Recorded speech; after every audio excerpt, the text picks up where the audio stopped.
Quand on parle de football, on pense tout de suite aux grandes stars. Messi, Neymar, Ronaldo, Mbappé, Zidane, Benzema. On pense aussi souvent que pour gagner au foot, il faut des stars. Des joueurs à plusieurs centaines de millions, des ballons d'or, des icônes médiatiques. Mais alors, comment certaines équipes sans véritable superstar réussissent à rivaliser avec les plus grandes, battre des géants et parfois même soulever des trophées? Aujourd'hui, on va plonger ensemble dans les coulisses de ces clubs qui réussissent sans star. Parce que moi, j'adore voir ces équipes créer la surprise et prouver que le foot, ce n'est pas juste une question d'argent. Je me suis toujours demandé pourquoi parfois certaines équipes galèrent alors qu'elles ont des effectifs incroyables, alors que d'autres, avec des joueurs peu connus, réussissent à faire mal aux plus grands. Peu importe l'angle, j'arrive toujours à la même conclusion. C'est le collectif qui fait la différence. Le foot n'est pas juste une somme d'individualité. Ce n'est pas parce que tu mets 11 joueurs talentueux sur un terrain que tu obtiens une équipe performante. Une vraie équipe, c'est avant tout le collectif bien huilé. Prenons Brighton par exemple. Sous Roberto De Zerbi, cette équipe a développé un jeu basé sur la possession, la relance courte et un pressing ultra organisé. Aucun joueur n'est une star mondiale, mais tous savent exactement quoi faire sur le terrain. Même chose pour l'Atlanta de Gian Piero Gasperini. Une équipe qui joue un football ultra offensif avec des latéraux qui attaquent comme des ailiers, des défenseurs qui participent aux attaques et un jeu en mouvement constant. Le secret peut être un coach avec une idée claire et des joueurs prêts à se sacrifier pour le collectif.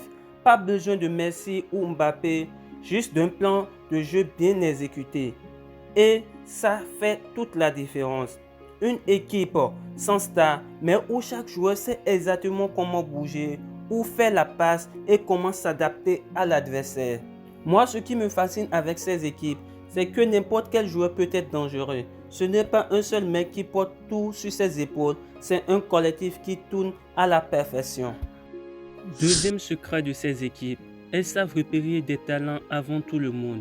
Ces clubs n'ont pas de gros moyens et pourtant ils arrivent à dénicher des joueurs incroyables avant tout le monde. Brighton a acheté Kaoru Mitoma au Japon pour moins de 3 millions d'euros. Aujourd'hui, il est l'un des ailiers les plus excitants de la Première Ligue. Moses Caicedo a été recruté pour moins de 5 millions d'euros en Équateur et revendu à 116 millions à Chelsea. 116 millions, vous vous rendez compte? Le Bayer Leverkusen a récupéré Florian Wirtz, un joueur prodige, et l'a transformé en l'un des meilleurs milieux offensifs d'Europe. Moi, ça me fait penser au foot amateur.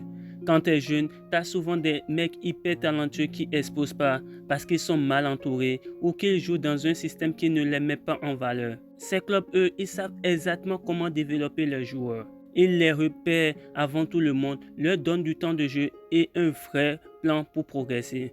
Plutôt que de dépenser 100 millions sur un joueur déjà confirmé, ils préfèrent en acheter 10 pour 10 millions et développer les meilleurs. Même les plus grands coachs respectent ces méthodes parce qu'au final, c'est souvent là qu'émergent les stars de demain. Si tu as déjà joué au foot, tu sais à quel point la mentalité, c'est la clé. Tu peux avoir tout le talent du monde. Si dans la tête, tu n'es pas prêt à te battre, tu n'iras jamais loin. On sous-estime souvent l'importance de la mentalité dans le football.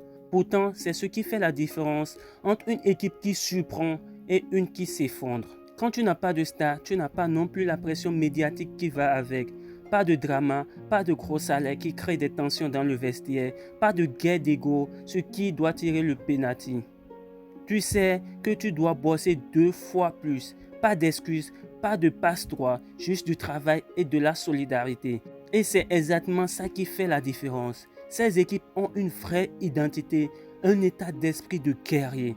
Quand Leicester gagne la Première Ligue en 2016, c'est pas parce qu'il avait le meilleur effectif, c'est parce qu'il jouait comme une famille, mené par un entraîneur qui a su créer un état d'esprit imbattable avec une mentalité d'invincible.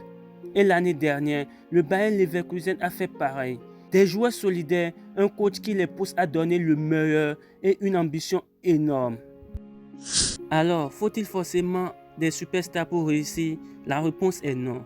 Avec un bon collectif, un recrutement intelligent et une mentalité de gagnant, une équipe peut tout renverser. Perso, moi, je kiffe voir ces équipes jouer. Ça me rappelle pourquoi j'aime le foot, l'envie, la passion, l'intelligence de jeu. Pas juste les millions dépensés sur des transferts. Dites-moi en commentaire, c'est quoi pour vous la meilleure équipe sans star? Brighton, Leverkusen, une autre. On en parle juste en bas. Si cette analyse vous a plu, lâchez un like et abonnez-vous pour ne rien manquer des prochaines vidéos. On se retrouve très vite pour un nouveau décryptage du football. Merci.